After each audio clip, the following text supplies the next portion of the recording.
So the title of my talk is Air Pollution and Chronic Rhinosinusitis, and it's my journey as a clinician scientist, as we've been talking about. So no commercial disclosures, except for the NIH funding. So the objectives are to really review the basic science mechanisms of air pollution-induced rhinosinusitis, an introduction to the NRF2 antioxidant defense pathways, to review some of the PM2.5 and CRS epidemiological studies. Lastly, talk about the challenges of balancing a surgical practice and bench research. So as many of you guys know here, especially the rhinologists, chronic sinusitis with nasal polyposis is a very challenging disease to treat. It's frustrating for patients, it's frustrating for surgeons. Even though we've been studying this disease for a long time, its pathogenesis is still largely, just poorly understood. The more we think we know, we become to realize there's other factors. So we know that CRS does have a multifactorial etiology. This is one of my favorite tables that's actually adapted from the Dr. Huang and Kennedy textbook that talks about the etiologic factors in CRS. I think Vijay Ramakrishnan and Dr. Kennedy wrote this. But it talks about the environmental factors, smoking, pollution, allergens, non-specific particulate matter and microbes, local host factors like osteitis, biofilms, like anatomic abnormalities, and then lastly, systemic host factors, atopic disease, mucosal hyperreactivity, immune deficiency, cystic fibrosis, stress. Pretty much everything we can think of is probably in this table. Much of what I spent my resident year studying in Andy's lab was really the host factors. So we really studied the role of innate immunity in the pathogenesis of CRS.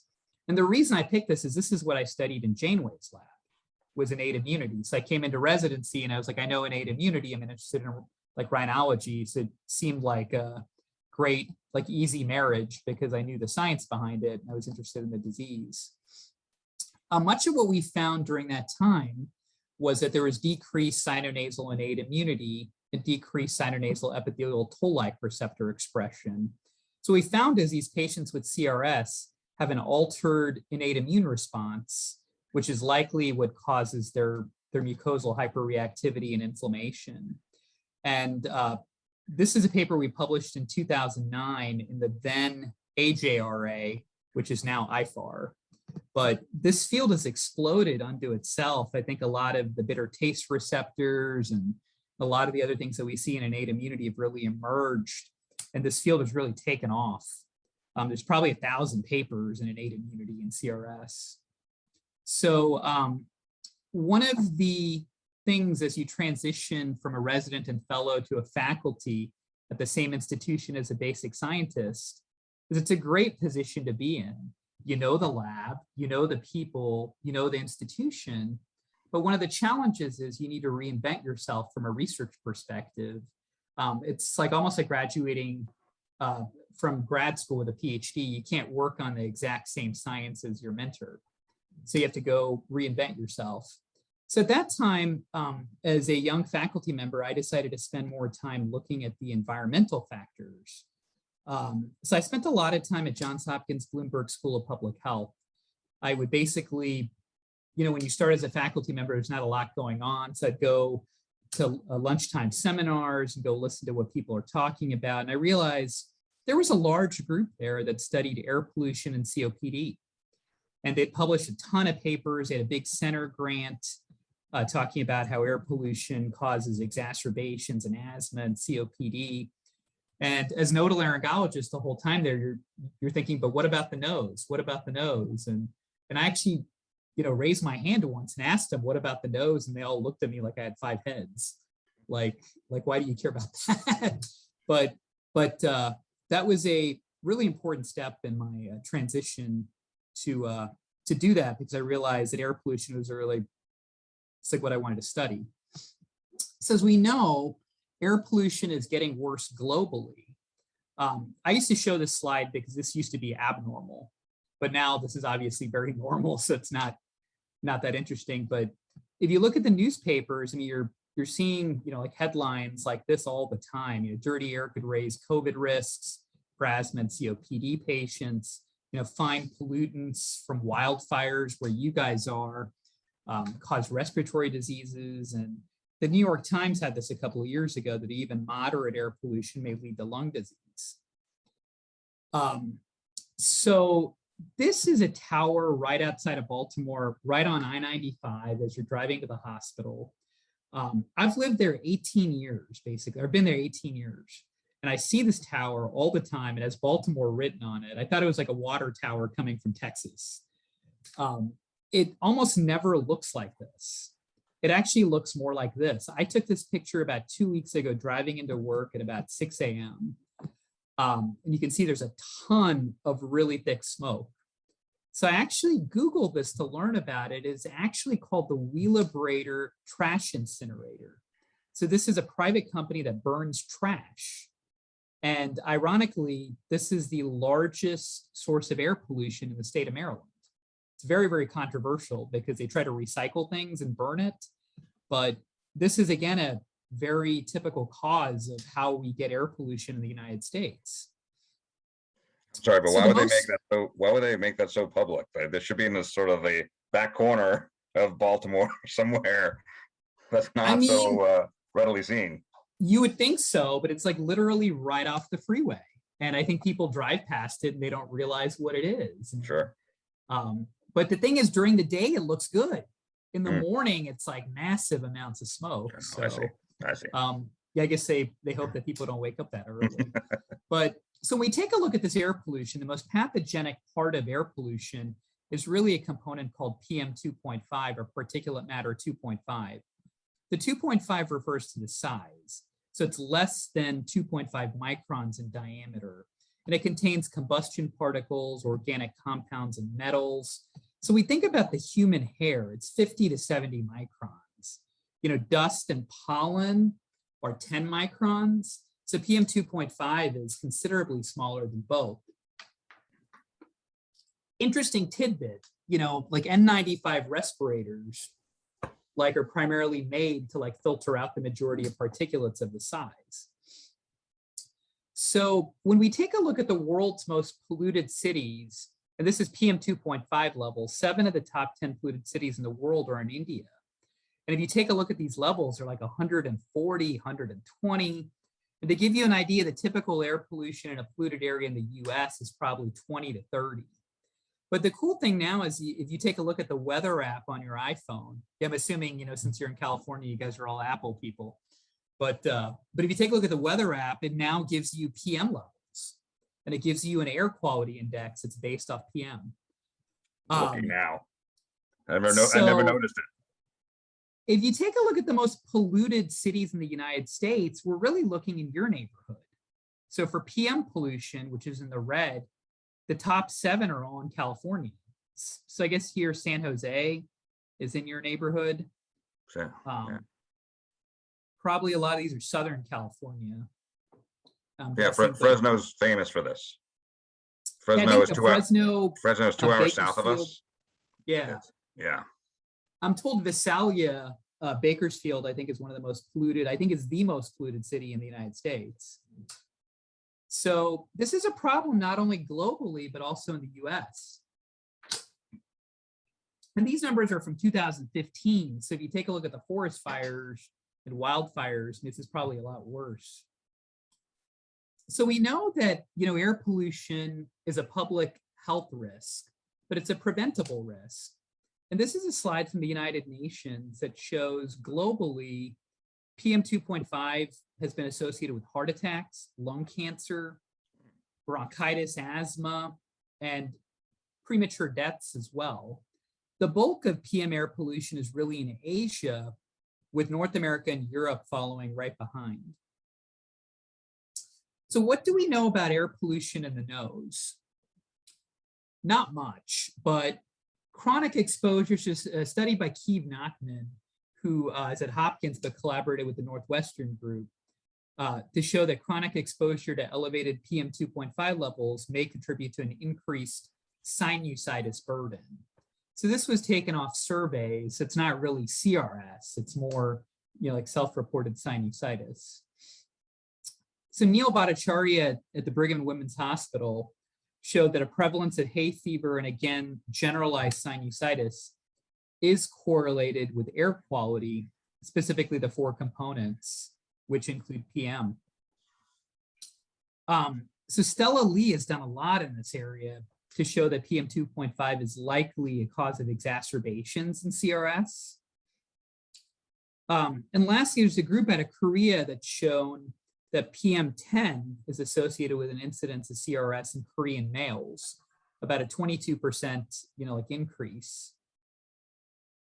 So probably the most real life exposure situation for PM is really the 9/11 incident. There's a group out of Mount Sinai that has really studied the rescue workers from 9/11 over the past 20 years. And what's interesting is they found that the prevalence of rhinosinusitis was extremely high in these patients, in the 40% range.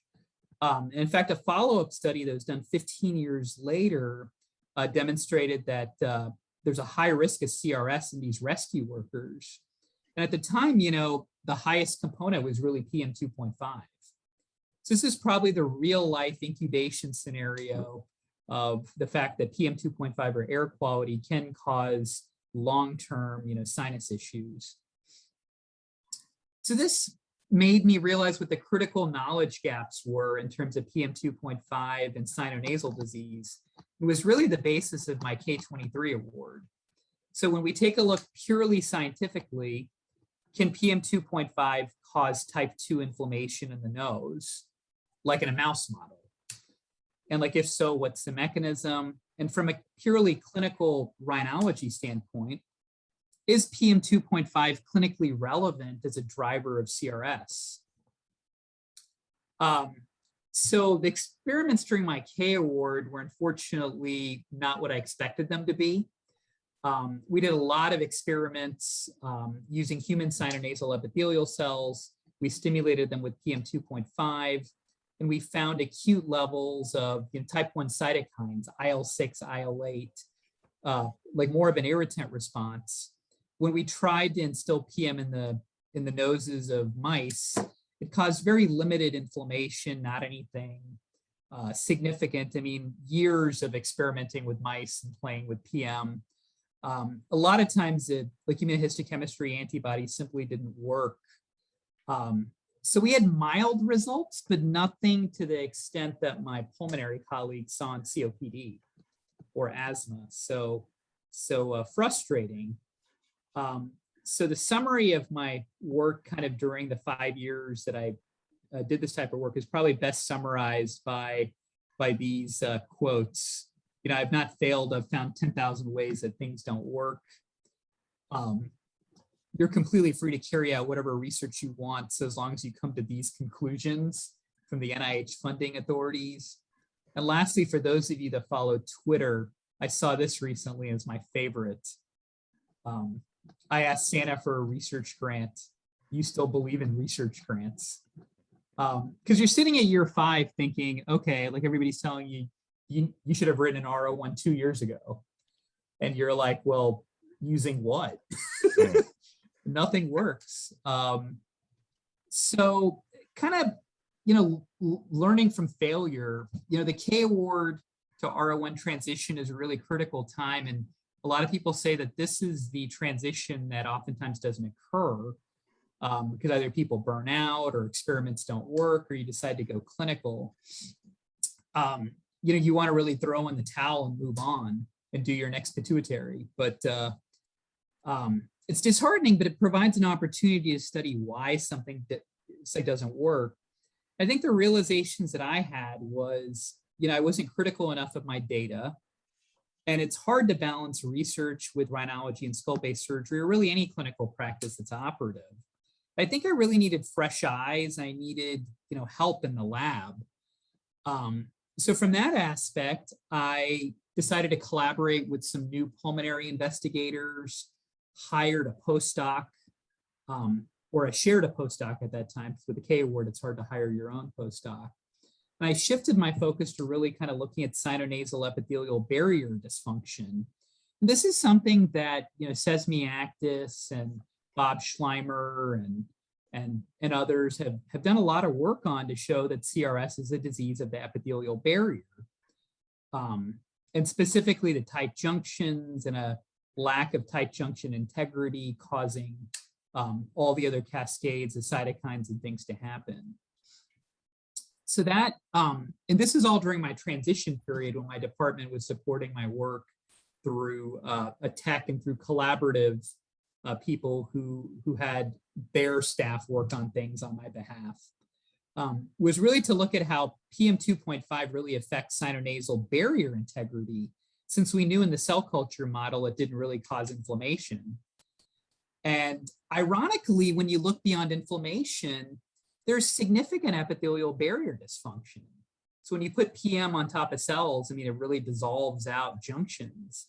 And what we found was this is really reversible with NRF2 antioxidant activation. And this is the detoxifying system for pollutants.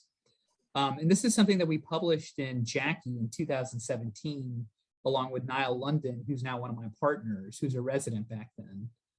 So when we take a look at the NRF2 antioxidant pathway, this is a pathway that's well understood. When we have environmental insults, smoke, PM, it causes a large cascade. You probably don't need to look at the details here, but it creates a program of detoxification controlling oxidative inflammation. When we take a look at NRF2 levels in respiratory disease, it's decreased in COPD. So the thought is that environmental insults that cause COPD, those patients don't have enough NRF2 levels to combat this. So you can supplement NRF2 as a therapeutic target. So we take a look at, so these are confocal microscopy pictures of taking a look at the sinonasal epithelial cells in culture that we grow from patients.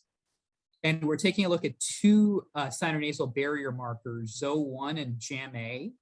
So we put PM on these, you can see that the junctional proteins completely dissolve. But when we activate this with NRF2 or the antioxidants, everything comes right back. So this is probably the first bit of positive data that we had that something positive is achievable, really. If you take a look at the date stamp here, I started my K in 2010. So we published a lot of stuff unrelated to this as clinicians. Hey, sorry. Can I ask a question? Yeah. What's the time course on this? How long does this effect take? So this is a 48-hour, 48-hour time course.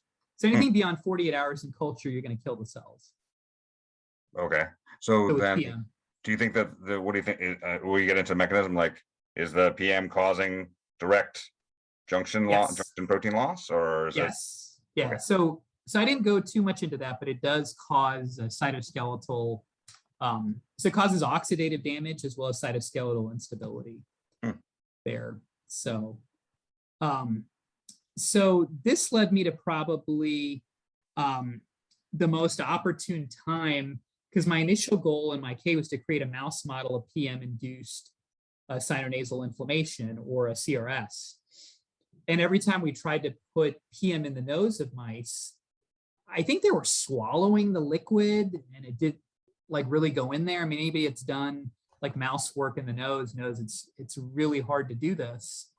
And I had, so Sham Biswal, who's one of my other mentors, called me one day and said, I've got a colleague who's a cardiologist who studies air pollution, and he's got this air pollution exposure system where he essentially exposes mice in the system to PM 2.5 for 4 months at a time. He doesn't look in the nose, so why don't you meet me there? Because he's going to sacrifice 60 mice. Meet me there, and let's see if this works. So it's the true idea of being at the right place at the right time. This leveraging success or successful collaborators outside of your immediate field. So what we ended up doing, so Sanjay Rajagopal at Case Western used to be at Maryland. And he had a system that he created called the Versatile Aerosolized Concentrating System, which was a mobile trailer that essentially pulled out Baltimore air, which we all know is clean. And he concentrated the air, and he had this exposure system to expose mice 5 days a week for a total of 12 to 16 weeks. So when we took those mouse heads that had been exposed to aerosolized PM2.5, we were actually able to section them. And I think the only big thing you have to take a look at here is FA is filtered air, is our control, and then PM. The red is neutrophils, or the red, I'm sorry, is eosinophils, and the green is neutrophils. We found an increase in eosinophilic major basic protein, or the red, with PM-treated mice, as well as neutrophils as well. So we saw a neutrophilic eosinophilic infiltrate, really similar to what they see in Asia in polyps. They're neutrophilic polyps with like eosinophils. When we took a look at the sinonasal epithelia, so this is filtered air for claudin and E-cadherin, which are two junctional proteins with a merge. We found that the PM-treated mice had like epithelial barrier dysfunction as well, similar to what we see in the cells. And serum albumin, measuring that in the nose, is also another way of looking for leakiness. Lastly, we were able to see Th2 cytokines, or type 2 cytokines, IL-13 and eotaxin, at pretty high levels here, like in these mice. So this is probably the first study really to correlate chronic air pollution with CRS in a mouse model, and something that we were able to publish in the American Journal of Respiratory Cell Molecular Biology. So in summary, for this experiment, we were able to show that the mice exposed to CRS sustained air pollution for 4 months demonstrate severe sinusitis, similar to CRS, breakdown in the lining of the nose, and production of inflammatory proteins or cytokines, really similar to what we see in CRS. So we took this a step further, and did an RNA-seq on these mouse heads to take a look at what genes specifically are upregulated or downregulated. We saw global downregulation of these NRF2 pathway genes. We also did whole genome bisulfite sequencing, and we found that the promoter for NRF2 was methylated. So we saw like epigenetic modifications. So the hypothesis here is, like 4 months or 3 to 4 months of PM exposure causes epigenetic modification, similar to what you see in COPD. It's the same thing that you see there where NRF2 goes down. So again, the same pathway we talked about. So summary of kind of the basic science findings here are, chronic PM2.5 exposure does create a non-allergic eosinophilic rhinosinusitis that has a type 2 inflammatory phenotype and a barrier dysfunction that's similar to CRS. And we really needed 14 weeks of exposure to really show this global downregulation of NRF2. And it showed us that NRF2 may be a therapeutic target for patients with CRS. So as a surgeon scientist, we take a look at this, and we still go back to our patients because we're studying this in mice, but what about people? What about patients? And that really brings us to the last question, which is the epidemiology of PM2.5 and CRS. And I think at this point, I'd submitted a couple of R01s, and this is a picture of one of my critiques for my grant. And I started to see this over and over, which is the primary weakness of it's not clear particulates cause sinonasal disease. So at that time, we decided to go ahead and think about, do we do air pollution and epidemiology work? So this is hard to study and not really my field. I mean, I don't have a big epidemiology background other than basic statistics. And I think thus far, all of the work that's been done in this field, the common flaws are self-reported sinusitis, primarily ER visits, and looking at symptoms, which we all know, like over hard evidence, includes patients with facial pain or maybe not sinusitis. And we know that, CRS is diagnosed, by objective inflammation, by a CT scan or nasal endoscopy. and a diagnosis by patients that are familiar with CRS, otolaryngologists, allergists. So at that point, I got an email from one of the Bloomberg investigators saying that he had an environmental epidemiologist that he could no longer support and was interested to see if I would be interested in hiring him as a postdoc. And prime opportunity, so we hired Zhenyu Zhang, who is now a professor at the Peking University in China. And we performed a retrospective case control study at Johns Hopkins. So we essentially leveraged our EPIC data, which was 2,034 cases of CRS that were evaluated in our division, had surgery, and were coded as chronic sinusitis by us, along with 4,068 controls that were evaluated by a rhinologist or otolaryngologist in our department with facial pain or headache and had a CT scan that was completely negative. We took the zip codes of these patients, we modeled the air pollution exposure using a novel machine learning algorithm that used neural networks to estimate PM exposures. So this is the demographics of the patients that we looked at Hopkins. Obviously, they're heavily concentrated in Maryland, East Coast, some in Florida, some stragglers. I think you guys take excellent care of your rhinologic patients in the West. We had 0 patients from the West Coast. So we took a look. This is the data that was published in the American Journal of Respiratory Critical Care Medicine late last year. But we found in analyzing this data for straight CRS patients, there was about a 1.3 to 1.44 fold increased risk of developing CRS with air pollution exposure.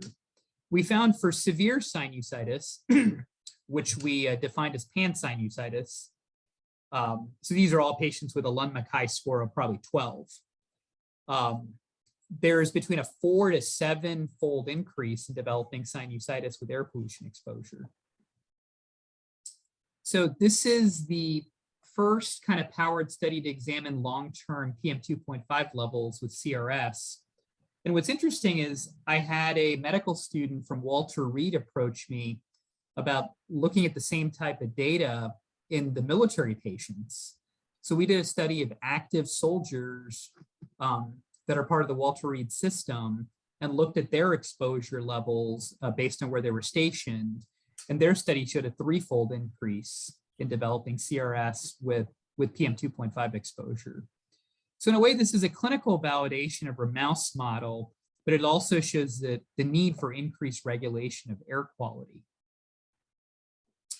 So we also expanded during the COVID era to looking at, particulate matter, like air pollution exposure and primary anosmia, again, using EPIC data. And we're also able to show that this had an association as well. And we're currently looking at these mechanisms using our mouse model using shorter exposures.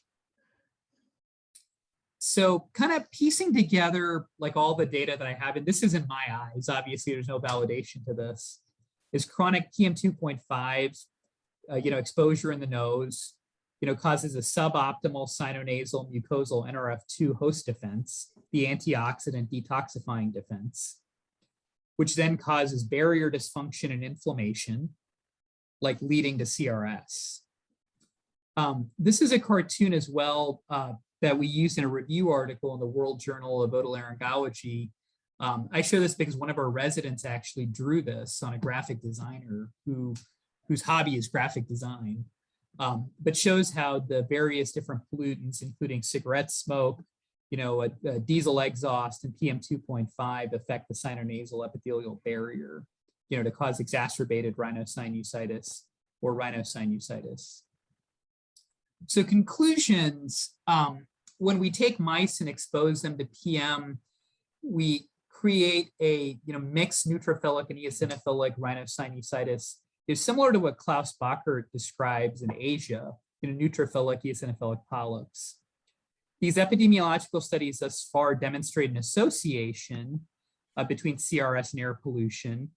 causation is a very strong word to use, but likely like influences among the other things that we saw on that multifactorial etiology slide is one of the major forces, along with systemic host factors and biological factors as well. So clearly further research is warranted to study the mechanisms by which these by which air pollution can exacerbate or initiate CRS, and determine if individuals that live in higher polluted environments do have a higher incidence of CRS. So one parting thought, will the effects of masks and social distancing, or like what effects would this have on this disease process? Have we already seen this in our rhinologic clinics? Do we see less patients that are having exacerbations of CRS?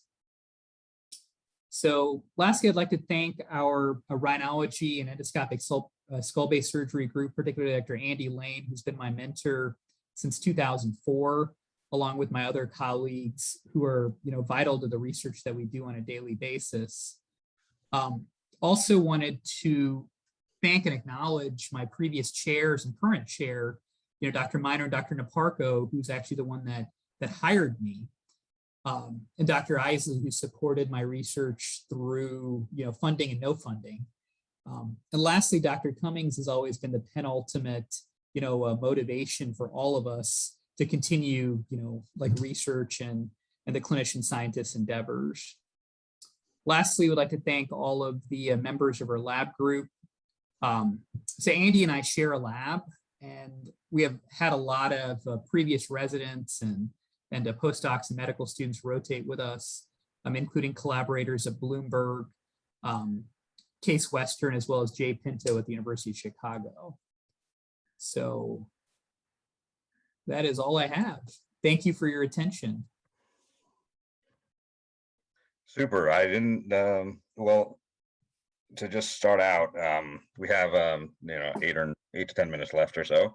For anyone who, please chime in from those in the audience, and thanks for everyone for attending. Let me just ask right away, I love the association you tried to make with the neural network.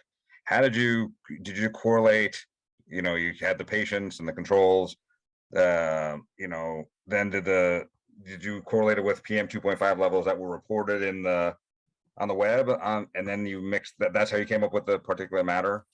Yeah, so that's a great question. So Zenu, who had worked for one of the other investigators at Bloomberg, had already created this huge mathematical model of estimating PM 2.5 levels. Okay. So it includes satellites, it includes geospatial, like EPA monitors. So he came with that ready to go. I see. So if you notice on that slide, we ended patients in 2016 because his modeling ended after 2016. So we took all the patients up to 2016. I see. So, it's hard to find it maybe on a tissue level. Can you find the same tissue changes that you find in the mice in the human? I don't know if you showed that or you're looking for that, but I mean, as an anecdote, I think Peter can verify this for me, but I think the most challenging patients in my practice, clinically speaking, just rhinology speaking, are those from Central Valley. They come 2-3 hours away. They're all from Central Valley. And I call it even something very, different. I call it Aerosolized. It's a mix of allergy with agricultural, stuff that's it's such a agriculturally rich area with allergy with pollution. Have you guys taken a look at the polyps or the inflammation in those patients to see if they're different? At gross level, no, they're not different. But I just find that they often need they scar more easily. It seems to me they need more topical medical therapies with antibiotics in the rinse a little more readily. They fail a little more a higher level than those that don't come from the Central Valley. Again. I think it would be worthwhile to take a look at their exposure levels are probably way higher than what you see in other areas, but well we have, I'm wondering whether we should just do a collaboration, which we've never talked about doing, but we can easily get the tissue. We all the patients come in, we can send them to you. and just sort of, No, you that'd can be see, great. yeah, happy to do it. We can easily get that done. And just see if Because there's some Baltimore kind of, air is bad, but I think Central Valley is worse. yeah, it sounds So like it from all the yeah. analysis. It's famous for this. Unfortunately, there's something about how the airflow works in Central Valley. It just sort of all stays there, and the pollution It's all the stays. asthma capital. It's the asthma capital of California. Yeah, I mean, Wow. I'm just wondering what there's something about the lack of wind or something about Central Valley where things happen and stay in the air in terms of pollution, and the particular matter density is just ridiculously high there. And are these, patients that work outdoors in the agriculture industry primarily, or I mean, some yeah, so some are farmers, and some are just drive and live in the area, just like you driving past that smokestack. yeah? They live and breathe it, and they've lived there all their life, and those kind of things. And they Well, I often think say it's fascinating because if you Mhm. take a look, like Heinz Stomberger, before he passed away, gave a talk at Hopkins probably about like 6 months before. And when he was there and he gave a talk, I asked him what his thoughts were about cleaner cities in Europe versus not. And he actually seemed to think that Sweden and Finland certainly, have like lower PM levels and probably have a lower incidence of CRS. If you've ever been to Sweden, they've actually got PM monitors all over like downtown Stockholm. So they're very cognizant of what the air levels are. And when like the monitors go, they're like literally like lit red, like LED lights. So people stay indoors, and they're also the country that had a tax to drive your car. So they kept cars off the road by creating a big automobile tax. So I think there's probably definitely some truth to that, like even not for the causation, but the exacerbation for sure. Yeah. Interesting. Yeah. Another just off point is in those other countries, India, China, there's still people who are fine. There's something, there's some subpopulation that gets severely ill, or has sinusitis, new sinusitis, never had it before, recurrent problems, exacerbations, and then there's some who are just our colleagues and doctors and whoever who are doing the surgeries and stuff like that. They themselves are not sick, but they live in the same kind of environment. I don't know. Yeah. It's is there a protective factor for others? Yeah, I think there's got to be a host component to this too, right? I mean, because I work with a big host innate immune person, and Andy always challenges me saying that it can't be all this, right? But it's a piecing everything back together, right? So I think if you are host deficient, or there's some aspect of the like host factors or insufficient, you're probably more susceptible. So I think the bigger question is, how do we identify people that are susceptible versus that aren't? Because I think, in our study, we've already found people, it's like a biased study because we took people with disease. So people with disease should have some susceptibility to begin with. But I mean, the only way to do this is prospectively, but you need thousands and thousands of patients to follow prospectively. Yeah. So Absence of disease is hard. That's tough. Yeah, absence of disease. Yeah. There's a comment. Thanks for a great study, combining epidemiology with basic science, with an exclamation point. We appreciate that. What do you think is the relative contribution of PM 2.5 versus other environmental toxins that are typically associated with high pollution centers? That's a great question. I think, PM 2.5 tends to be the most studied of them, but I think there's a lot of other components that are like arising. Black carbon is one of them. What's that? So it's another component of pollution. Okay. There. So, but I think there's definitely environmental toxins, because if you take a look at PM, it's like as a whole, it's all heavy metals, organic solvents, gases. So I think the environmental toxins, people haven't dissected out properly, but I think that's definitely probably there. And the other aspect that we're not thinking about here is cancer risk, right? A lot of these environmental toxins, and even PM 2.5 has been shown to have some effect with certain tumors. So with long-term exposure. So, and again, that's probably also genetic susceptibility and other things there that that cause that. It's like probably not the same mechanism, but